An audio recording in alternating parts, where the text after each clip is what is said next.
하은이가 우겼구만. 아니 저번 주부터 자꾸 이상해요. 이상해? 자, 보세요. 쌤이 살고 있는 곳은 여기에 살고 있습니다. 그죠? 산만하죠? 네. 되게 산만하잖아, 쌤. 네. 네? 산만하죠. 산만하죠? 자, 네, 와. 엄청 큰데 우리가 살고 있는 건 육지, 요 대륙지각에 살고 있는 거야. 바닷속에 사는 사람 없죠? 우리 네. 지금 바닷속이다. Do you wanna build a 스노우맨이야? 쏘리? 아, 잘못 얘기했다. 바닷속에 사는 인어공주죠. 바닷속에 사는구나. 알았어요. 그래서 우리 여기 사는데 우리가 살고 있는 것을 대륙지각이라고 불러주고요. 이 대륙지각이 맨틀 위에 떠 있는 거야. 맨틀 위에. 그래서 이렇게 좀 잘 안 보이는데 이렇게 대륙지각이 맨틀 위에 떠 있는 겁니다. 이 아래가 맨틀이야. 맨틀 위에 대륙지각이 떠 있는 모습을 상상해 주면 돼요. 예를 들어서 물이 있는데 물에다가 커다란 나무 토막을 풍덩 던져. 이렇게 풍덩 가라앉겠죠. 이게 대륙지각의 모습이고요. 좀 얇은 나무 조각을 풍덩 던져. 어떻게 돼 있어? 이렇게 뜨겠지. 그죠? 그래서 이 안으로 깊이 들어간 놈이 대륙지각이고 얕게 들어간 놈이 해양지각이다 라고 생각하면 돼요. 물 위에 나무 토막이 떠 있는 모습과 비슷합니다. 뭐다? 맨틀 위에 대륙지각과 해양지각이 둥둥 떠 있는 모습입니다. 그게 우리가 살고 있는 대륙지각. 이해돼요? 되게 엄청 딱딱한 그게 아니라 맨틀 위에 떠서 둥둥 떠다니는 삶을 우리는 살고 있다는 겁니다. 자, 그렇게 이미지화할 수 있겠죠? 이 대륙지각의 깊이가 그래서 어느 정도 한 평균 35km 정도가 돼요. 대륙지각은 35km 정도가 평균 두께가 되고요. 해양지각은 5에서 한 15km 정도가 해양지각의 두께가 됩니다. 사람들이 땅을 파기 시작한 건 이쯤에서 파기 시작했겠죠. 바닷속에 들어가서 파진 않았을 거 아니야. 그래서 13km를 팠지만 맨틀을 만나지는 못했던 겁니다. 오케이? 12km 팠지만 만나지 못했던 거예요. 이만큼만 들어가도 엄청나게 뜨겁습니다. 자, 그 다음 우리가 봐야 될 게 뭐냐면 아까도 얘기했는데 해양지각 속에 들어간 그 이 땅덩어리는 여기도 참 보이나? 약간 시커먼 거? 약간 검은색 암석을 가지고 있고요. 얘는 상대적으로 조금 하얀색 암석으로 되어 있어. 아까 얘기했지만 검은색 암석은 약간 금속성 물질이 많이 포함돼서 조금 더 무겁고요. 얘는 그게 포함이 안 돼 있으니까 조금 더 가볍다라는 정도로 이해해주면 됩니다. 자, 그래서 이렇게 나와 있어요. 구성 물질. 대륙지각의 구성 물질은 화강암으로 되어 있다라고 되어 있고요. 해양지각은 현무암으로 되어 있다라고 되어 있습니다. 현무암. 쌤이 그렇지 않고 현무암을 준비했어요. 바로 얘가 현무암으로 만든 돼지예요. 대부분 현무암으로 돌 하루방 만들죠. 이제 좀 지겨워. 돼지 만들어야 돼요. 현무암으로. 이거 진짜 현무암이에요. 제주도에 사온 겁니다. 실제 현무암으로 만든 거야. 색깔이 어때요? 검정색이죠. 검정색. 왜 검정색이라고? 따라합시다. 금속성 물질. 금속성 물질이 많이 포함되어 있어서 검은색이에요. 금속은 금속이니까 무겁겠죠. 그래서 무거운 물질로 되어 있으니까 약간 더 검은색을 띈다라고 생각하면 되겠습니다. 자, 그리고 그다음에 화강암질. 현무암은 무겁고 화강암질은 약간 흰색 암석이니까 좀 가볍다라는 정도로 생각해 주면 됩니다. 우리 책에 이렇게 나와 있죠. 그다음 모호면의 깊이. 누가 더 모호면이 깊어? 깊은 건 얘가 더 깊죠. 그래서 모호면이 깊은 건 대륙지각이 모호면이 깊은 곳에 있습니다 라고 말하는 거고요.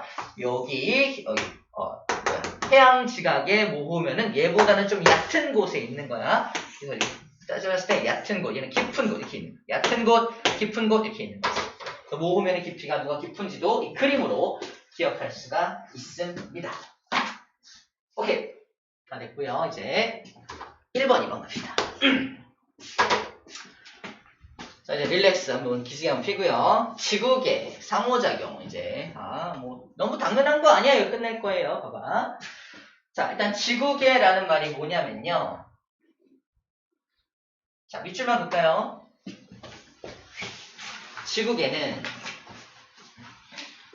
지구와 우주 공간이 이루는 하나의 개다. 이 개 옆에다가, 개 밑에다가 여기서 개 이렇게 나와있죠? 개가 뭐냐면 쉽게 말하면 영어로 시스템입니다. 그래서 지구개를 뭐 지구 시스템 또는 뭐 얼스 시스템 이렇게 불러줄 수 있겠죠. 시스템. 쌤도 기계로 몸이 되어 있다 보니까 시스템화 되어 있습니다. 쌤 기계 딱 봐도 기계 같지 않아? 안 같아요? 웃기게.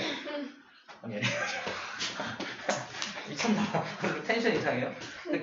걔는 시스템. 완벽하게 시스템화 되어 있다는 건 한치의 오차도 없이 이게 돌아가는 걸 시스템화 되어 있다고 합니다. 그래서 여러 요소가 모여서 하나의 커다란 전체를 이룬 것을 시스템이라고 하는데, 지구 시스템이란 지구를 둘러싼 전체를 지구 시스템이라고 해요. 물론 지구를 둘러싸니까 지구를 포함해서 지구 안에 들어있는 것도 지구개고 지구 바깥에 있는 것도 지구에 영향을 주고 있다면 걔도 지구개야. 오케이? 그래서 지구개에 뭐가 들어있냐면 여기 봐봐. 여기 빠져있네. 슉. 외권 체크. 지구개 안에 당연히 직권, 수권, 기권, 생물권이 있는 건 알겠어. 왜냐하면 지구 안에 들어있는 거니까. 기권이 뭐냐? 직권이 뭐냐? 땅! 방금 배운 땅 있죠, 땅. 땅이 직권이야. 땅이 직권이고요. 그다음 수권은 지구에 있는 물들. 지구에 있는 물들이 수권이야. 기권은 뭐야? 지구에 있는 공기. 기권이야. 지구에 사는 생물들. 생물권이야. 지구에 포함되어 있으니까 당연히 지구계지. 근데 외권은 지구 바깥 외자서 외권이라고 하거든요. 외권도 잘 들어. 외권도 지구계야. 이 말을 하고 있는 거야. 외권도 지구계야. 다시 말해서 저 태양도 지구계야. 저 달도 지구계야. 이런 말을 하고 있는 겁니다. 이해돼요? 왜지? 걔네들이 지구한테 영향을 주고 있으니까. 지구에 영향을 주는 모든 요소들도 지구계에 포함이 된다, 안 된다? 된다라는 게 포인트죠. 외권이 지구계에 포함돼? 포함돼. 외권도 지구한테 영향을 주고 있으니까. 그거 잘 기억해주면 될 것 같습니다. 태양도 외권이. 당연하지. 지구 바깥에 있잖아. 행성은요? 당연히 지구 바깥에 있는 행성도 지구계지. 행성 중에 하나만 사라져도 인력관계가 달라져서 지구의 공전궤도가 달라져. 그러니까 서로 잡아당긴 힘이 있잖아. 인력관계가 달라져. 천문학적으로. 그래서 지구에 영향을 주고 있다라고 생각해야 됩니다. 좋은 질문이었어요. 자, 여기는 각각의 권들이 뭔지에 대한 설명입니다. 읽어보면 되는데, 직권은 토양, 암석, 지구 내부 영역, 대부분 고체, 우리 방금 봤던 거죠. 대부분 고체인데 유일하게 외핵만 액체였죠. 수권과 기권보다 큰 부피를 차지한다. 우리 지구를 보면은 이게 다 땅덩어리, 이게 직권이잖아요. 직권이고, 지구에 있는 여기 공기가 이만큼밖에 안 되죠? 아이고, 공기가 이만큼밖에 안 되니까 직권이 가장 큰 부피를 차지하고, 기권은 조금 덜 부피를 차지하고, 여기 물이 이렇게 물이 이렇게 있죠. 물이 있는 것이 수권이잖아. 수권보다는 직권이 더 크다는 얘기입니다. 그 얘기를 하고 있는 거예요. 생명체가 살아가는데 필요한 공간을 제공해주죠. 우리한테도 직권이 우리 공간을 제공해주고 있는 거야. 우리 아파트도 직권 위에 세워진 거니까. 누구를 한 명 빼고요. 바닷속에 사니까. 맞죠? 바닷속에 살아요? 강에 살아요? 아니야? 그래. 시냇물? 수돗물? 우물물? 뭐죠? 무슨 물이지? 여름물? 우리 집인데? 나중에 얘기해줘요. 오케이. 자, 물질. 자, 공간도 제공하고요. 여러 가지 물질도 제공한다는 건 식물의 입장에 되어봐. 식물이 땅속에 뿌리를 내리고 있어요. 거기서 물질을 흡수하죠? 그래서 직권한테서 물질을 흡수하는 거니까 직권이 물질을 제공한다라고도 할 수 있겠죠? 수권은 이제 물입니다. 지구에 있는 물들이고요. 지구에 있는 물이고 대부분은 해수입니다. 체크 해수가 대부분이다. 지구에 있는 물 중에 제일 많은 게 뭐냐? 해수입니다. 해수가 뭐야? 바닷물. 그래서 연예인 중에 김혜수가 그렇게 인기가 많은 거예요. 김혜수 알아요? 몰라요? 김혜수를 몰라요? 알아요? 아는 사람도 있고. 아는 사람! 한 명 아니에요. 김혜수. 혜수가 그래서 김혜수라는 연예인이 있는데 배우예요? 배우예요. 뭐 찍은 사람이지? 보여주면 딱 알 텐데. 이 사람이야. 이거 지금 보여주면 안 될 것 같아요. 검색할 뻔했어, 지금. 이 사람이야! 이렇게 할 뻔했어요. 어때, 해수는 제일 많은 부피를 차지한다. 당연하죠. 바닷물이 제일 많죠. 그 다음에, 빙하도 수건입니다. 빙하도 물이잖아. 빙하도 물이에요. 그래서 물이 지구에 있는 물 중에 하나가 빙하입니다. 그래서 육지에 있는 물 중에, 잘 들어, 육지에 있는 물 중에 가장 많은 부피를 차지하는 게 누구니? 빙하예요. 우리는 잘 못 보잖아. 저쪽 북극이나 남극에 빙하가 엄청 많죠. 엄청 많은 빙하들 때문에 육지에 있는 물 중에 제일 많은 게 누구냐 그러면 빙하입니다 라고 말해야 됩니다. 우리 집은 수돗물이 제일 많은데 그러면 안 돼요. 우리 집 얘기하는 게 아니라 지구를 말하는 중이에요. 그래서 빙하가 제일 많습니다. 육지의 물 중에는. 지구 전체로 봤을 때는 바닷물이 제일 많지만 바닷물을 뺀다면 그 다음 많은 물이 뭐다? 빙하라는 말을 하고 있는 거예요. 지하수보다 훨씬 많아요. 지하수보다 훨씬 많습니다. 또 이 물 때문에 생명체 안에 물이 존재하죠? 쌤도 물로 가득 차 있잖아. 이름이 성수일 정도로 물로 가득 차 있는데 생명체의 몸을 구성하는 것도 물입니다. 그 다음에 기권하고 상호작용을 해서 지구의 온도를 일정하게 유지시키는 기능을 하는 것도 물이에요. 뭔 소리냐면 우리 열대지방, 즉 적도에 가면 엄청 뜨겁잖아. 물도 엄청 뜨거워요. 엄청 뜨거운 물이 저쪽 극지방, 북극, 남극으로 이동해서 온도를 적절하게 맞춰줍니다. 자, 이런 기능을 하는 게 물이다라는 얘기예요. 근데 기권도 그런 역할. 뜨거운 공기가 북쪽으로 날아가서 이렇게 온도를 또 맞춰주는 기능을 하는 거예요. 그래서 바람, 물 그런 것들이 지구의 전체 온도를 일정하게 맞춰주는 기능을 하는구나라는 거 기억하면 되겠습니다. 자, 기권 방금 했던 거죠. 수권과 상호작용해서 지구 온도를 일정하게 유지시켜줍니다. 바람이죠. 뜨거운 바람이 불어가서 온도를 맞춰주는 장면을 상상해주면 됩니다. 기권은 공기죠. 공기를 기권이라고 하고요. 날씨의 변화를, 날씨를 일으키는 거, 춥다, 덥다, 비가 온다, 눈이 온다, 바람이 분다, 구름이 꼈다, 다 기권이 일으키는 어떤 작용이라고 보면 되겠습니다. 온도를 유지시켜주는 것도 기권이고요. 기체들로 당연히 구성이 되어 있고요. 자, 그 다음에 여기 별표. 태양에서 오는 유해한 빛을 차단해준다. 기권에 있는 그 녀석이 태양에서 오는 아주 나쁜 놈을 막아줘요. 그 나쁜 놈은 세 글자 이겁니다. 정답, 자외선.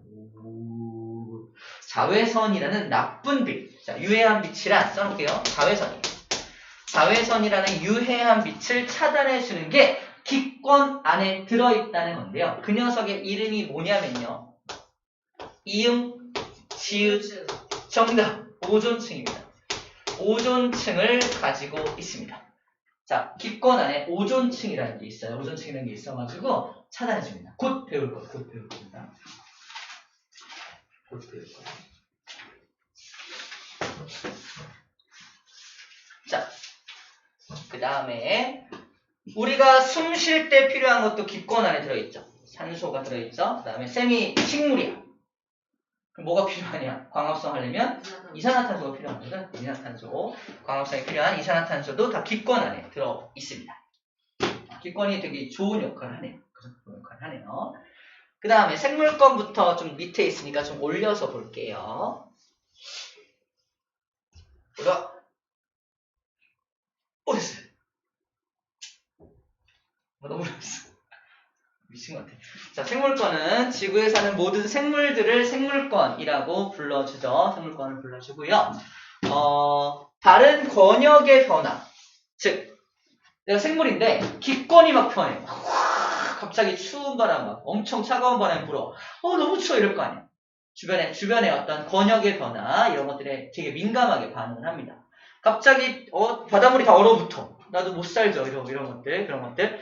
수권의 변화가 생기든 기권의 변화가 생기든 또 직권의 변화가 생기든 화산 폭발 막 일어나고 막 지진 막 일어나. 그러면 또 생물권은 생명의 위협을 느끼죠. 그런 식으로 다른 권역의 변화에 민감하게 반응해서 개체 수가 증가하기도 하고요. 감소하기도 한다고요. 다 죽기도 하고 더 잘 사는 환경이 만들어지면 개체 수가 늘어나기도 하고. 그게 이제 생물의 숙명입니다. 생물은 그래서 자연의 어떤 변화에 이기지 못하잖아. 우리도 사람이지만 자연이 막 무슨 뭐 엄청난 큰 태풍이 온다. 피할 수가 없죠. 그런 것들을 말합니다. 자, 마지막 외권입니다. 외권도 지구계에 속한다, 안 속한다? 일단 속한다. 외권이 뭐냐? 지구 바깥. 기권 바깥. 기권 바깥이라는 것은 지구 완전 바깥을 말해요. 그래서 우주 공간을 외권이라고 불러주고요. 지구계한테 뭘 주는 것? 영향을 주는 녀석들을 이제 외권이라고 합니다. 그래서 태양으로부터 이제 에너지가 공급이 되는 걸 포함해서 다른 것들 다 외권에 속하죠. 그것도 지구계에 속한다라는 얘기를 하고 있는 겁니다. 아, 그렇구나. 이런 것들을 5개의 권, 지구계에 속한 5개의 권이라고 하는구나 라는 거예요. 자, 이제 마지막 하나 남았습니다. 지구계는 이런 거야 라고 얘기한 거고요. 지구계의 상호작용이란 쌤 지금부터 얘를 툭 던지면 누가 누구한테 영향을 준 거예요 라고 말할 수 있어야 돼. 자, 이거 여기 답이 나와 있지만 상상을 한번 해볼게요. 예를 들어서 바람이 불면 씨앗이 멀리까지 퍼져나간다. 이건 누가 누구에게 영향을 준 거죠? 기권이. 그죠? 생물권을 도와준 거야. 그죠? 기권이 생물권이 잘 살 수 있게 도와준 겁니다.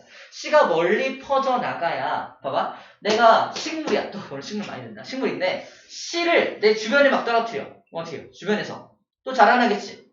그럼 밑에 요만한 땅덩어리에서 영양분이 제한되어 있는데 그 영양분을 우리끼리 나눠 써야 되는 거야. 서로 경쟁하게 되겠죠? 차라리 씨를 멀리까지 떨어뜨리면 저쪽에서 쟤는 자라고 나는 여기서 자라니까 영양분을 놓고서 싸울 필요가 없습니다. 그죠? 그래서 씨는 최대한 씨는 멀리 떨어뜨리는 게 가장 좋죠. 그래서 씨를 멀리까지 떨어뜨리는 여러 가지 방법이 있는데 얘는 바람을 이용해서 멀리 보내고 있는 방법을 선택한 거야. 우리 바람으로 씨 날아가는 거 본 적 있나요? 예를 들어 보이죠? 어떻게 민들레 푹 불면은 하얀 거 막 해서 털 같은 게 달려서 막 날아가잖아요. 민들레 씨가 멀리까지 날아가는 겁니다. 또 이런 것도 있어요. 우리 숲을 막 해치고 가다 보니까 옷에 잔뜩 도깨비 풀 같은 게 붙은 거 알아요?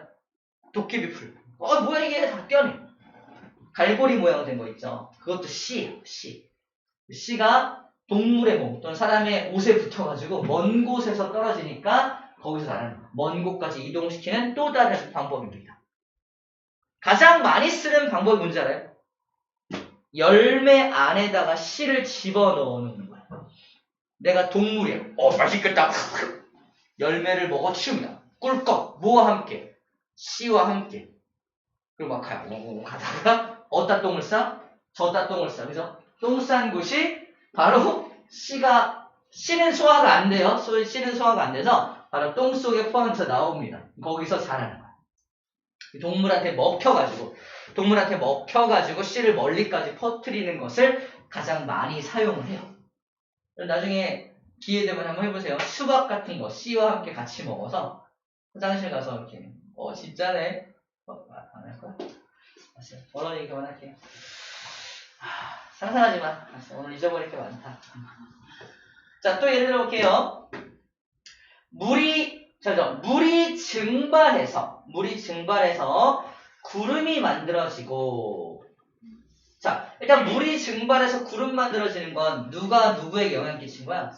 수권과 기권의 상호작용이죠. 그 다음에 구름에서 비가 내리고 눈이 내립니다. 구름은 기권에 있는 거잖아. 비가 내려서 눈이 내려서 어디에 도착하죠? 직권에 도착하거나 수권에 도착하죠. 직권에게 영향을 줄 수도 있고요. 기권이 수권에게 영향을 줄 수도 있겠네요. 만약에 비가 내리는 걸 내가 받아먹었다.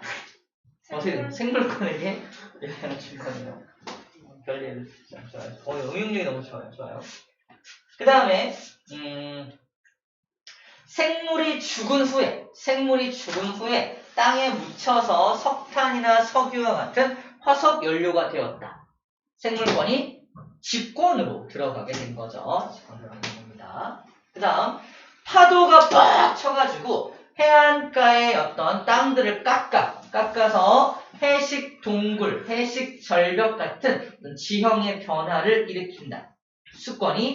직권에게 영향을 끼친 것이 되겠죠. 어렵지 않죠?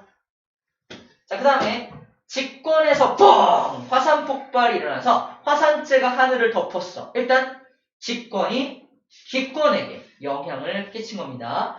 화산재가 하늘에 가득 차니까 태양빛을 차단해서 밑에 빙하기가 찾아와요. 추워집니다. 추워져서 생물들이 죽어. 그럼 기권에 있는 그 화산재 때문에 생물들이 죽은 거잖아. 그죠? 이렇게 서로 상호작용을 누가 누구에게 하는지를 찾아낼 수가 있습니다. 마지막 하나. 우주에 있던 물질이 지구 대기로 끌려 들어와서 대기와 부딪히며 탄다. 어렵게 써 있는데 쉽게 말해서 별똥별이 떨어져. 별똥별이 뭐죠? 별이 똥 싼 건가요? 또 똥 얘기 있나요? 우주에 있던 운석들이 지구에 빵 떨어지면서, 지구에 떨어지는 이유는 지구의 중력 때문이야. 지구의 중력 때문에 걔를 끌어들여가서 지구의 중력 때문에 지구로 빨려 들어오는데, 지구로 오다가 누굴 먼저 만나? 대기권을 먼저 만날 거 아니야? 그럼 대기권하고 팍 만나면은 대기권이 얘를 이제 태웁니다. 저항이라는 게 발생돼서 막 타게 돼요.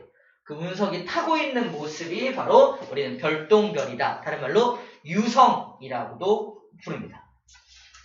그럼 외권에 있던 게 기권에서 타고 있는 거니까 외권과 기권의 상호작용이 됩니다. 이게 다 타버리면은 땅에 도착하지 않지.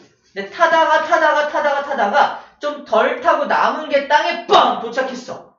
이걸 우리는 뭐라고 부른다? 운석이라고 부릅니다. 운석 발견하면 최소 1억부터 100억까지 벌 수 있어요. 아까 얘기했죠. 운석 연구가 뭐에 도움이 된다? 지구 내부 구조를 알아내는 데 도움이 되죠. 그래서 이 운석을 발견하면은 우리 미국에 있는 미국의 나사에 가져가면은 값을 매겨줍니다. 이건 어느 정도의 가치가 있는 운석이다. 그럼 이제 돈으로 받을 수가 있어요. 그래서 직업 중에 운석 탐구가 이런 사람들, 운석만 찾으러 다니는 사람이 있습니다. 세계 각지에 있는 사막이나 이런 곳을 다니면서 운석을 주는 사람도 있어요. 꽤 많은 돈을 벌 수도 있겠죠. 만약 운석을 제대로 발견한다면 그런 직업도 있을 정도예요. 쉬웠습니다. 다 했고요. 어려운 거 없으니까 바로 문제 한번 풀어볼게요. 개념 확인 퀴즈 먼저 풀어봅시다.